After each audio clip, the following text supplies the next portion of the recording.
Hello everyone, আসসালামু আলাইকুম। আজকে আমি মিক্সড সবজি রান্না করে দেখাবো। কয়েক প্রকার সবজি কেটে ভালোভাবে ধুয়ে নিয়েছি, তা ফ্রাই প্যানে ঢেলে দিলাম।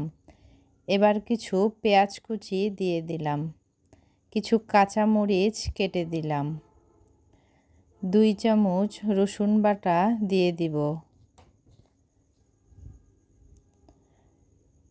পরিমাণ মতো লবণ দিয়ে দিব, 1 চামচ হলুদের গুঁড়ো ও 1 চামচ জিরে গুঁড়ো দিব, পরিমাণ মতো তেল অ্যাড করে দিব।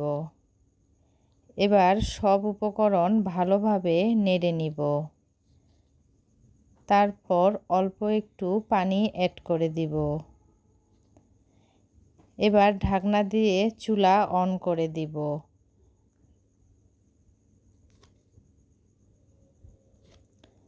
দশ মিনিট পর ঢাকনা তুলে নেড়ে দিব।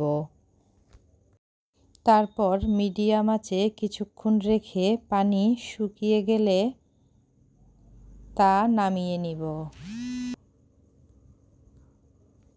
দেখতেই পাচ্ছেন আমার সবজিটি পারফেক্টভাবে হয়ে গিয়েছে। আল্লাহ হাফেজ।